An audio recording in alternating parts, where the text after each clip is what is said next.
Salve a tutti e ben ritrovati sul mio canale di cucina, Cucinando per caso e per passione. Oggi ci dedichiamo ai prodotti da forno, cioè pizze, focacce, rustici, tutto quello che riguarda quindi la farina. Il prodotto da forno di oggi è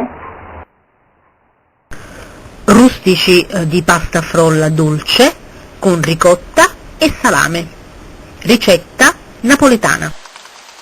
Oggi facciamo dei rustici con pasta frolla tipica, cioè quella che si usa per fare le crostate, quella dolce, e sono tipici napoletani.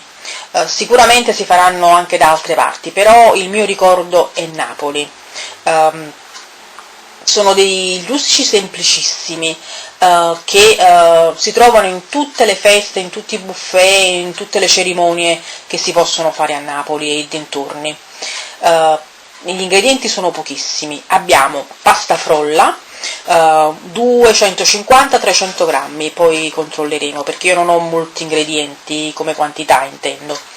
150 grammi di ricotta, 50 grammi di salame tipo Napoli a dadini, 3 cucchiai di pecorino, sale e pepe, semplicissimi.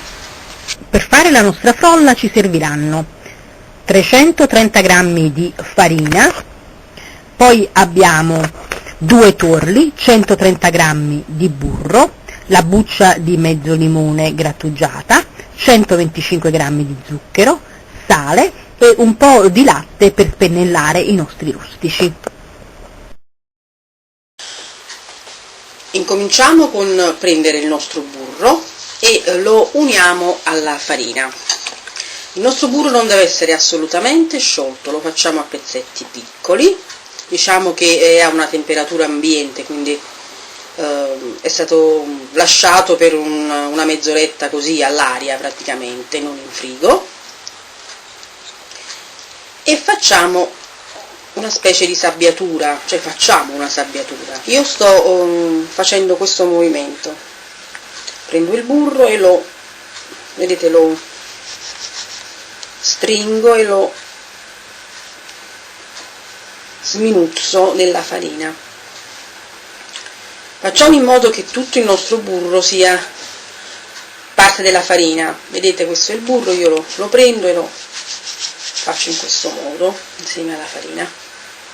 Facciamo fino a quando non è ben assorbito e tutti i pezzi che abbiamo fatto si siano sminuzzati nella farina.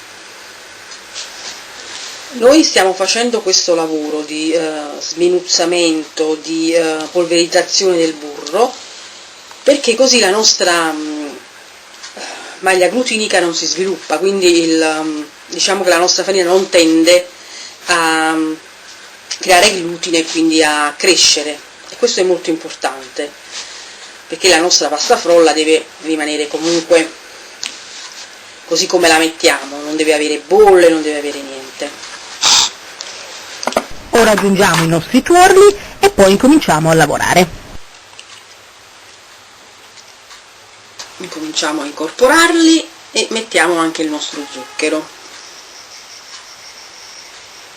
Un po' alla volta. Il nostro pizzichino di sale, che non deve mai mancare.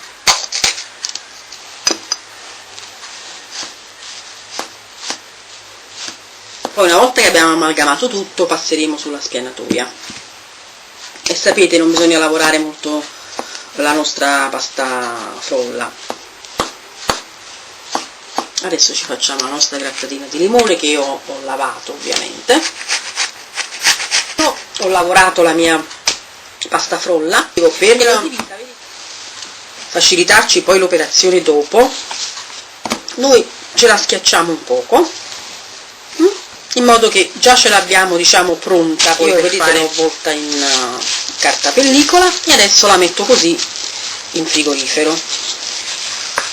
Cominciamo con il lavorarci la nostra ricotta, il salame e il nostro pecorino. Dobbiamo farlo amalgamare bene. Ci mettiamo anche un po' di sale non esagerate, poi assaggiate se va bene, e un po' di pepe. Io pepe non ne metto molto, però ci vuole. E adesso ce lo lavoriamo. E poi ci stenderemo la nostra frolla. Come vedete in questo impasto non ci sono uova, perché quello originale non ha uova, quindi è molto molto basico, molto semplice, però questo contrasto fra salato e dolce è fantastico. Ecco qui, io incomincio a stendere la mia frolla. Non fateli troppo sottili, diciamo un 2-3 mm, anche un poco di più forse, 5 mm forse è meglio, perché sennò vengono troppo sottili. Se si deve sentire la frolla, insomma. Ho preso un coppa pasta grande e un coppa pasta più piccolo. Questa è la grandezza dei miei pirottini. Allora, si possono usare sia di questa forma o anche ovali, sapete, quelli lì fatti un poco allungati, tipo palla da rugby. Certo, potete prendere quelli là, insomma, di alluminio, scegliete voi. Io ho questi qua di silicone che sono comodissimi, quindi le forme sono o così o ovale. Quindi questo qui più grande mi servirà come base e il più piccolo come coperchio. Quindi mettiamo dentro il nostro pirottino e chiaramente io il pirottino l'ho leggermente imburrato. È importante perché se no va a finire che la frolla non si cuoce in modo uniforme, invece imburrandolo è più sicuro che al di sotto la nostra frolla si cuocia perfettamente. Ora che l'abbiamo inserita la buchiamo un poco in modo che non si gonfi troppo e ci mettiamo dentro il nostro composto. Schiacciamo un po' in modo che sia bello pieno e poi richiudiamo. È semplicissimo da fare. Ecco qui. Adesso ci rabocchiamo un poco il bordo con la forchetta in modo che si chiuda, schiacciamo un poco e abbiamo sigillato anche il nostro rustico. Continuiamo così, prendiamo un altro pirottino, lo imburriamo,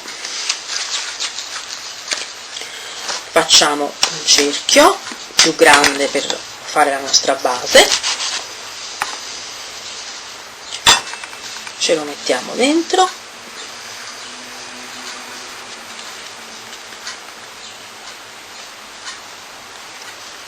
e riempiamo e continuiamo così fino a quando non li abbiamo fatti tutti.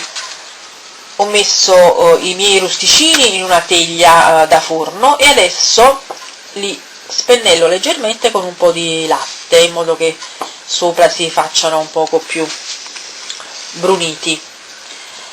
Io ho già acceso il forno, diciamo un 180 gradi per un 15-20 minuti. Controllate, sapete, i nostri forni sono soggettivi, ognuno conosce il suo forno.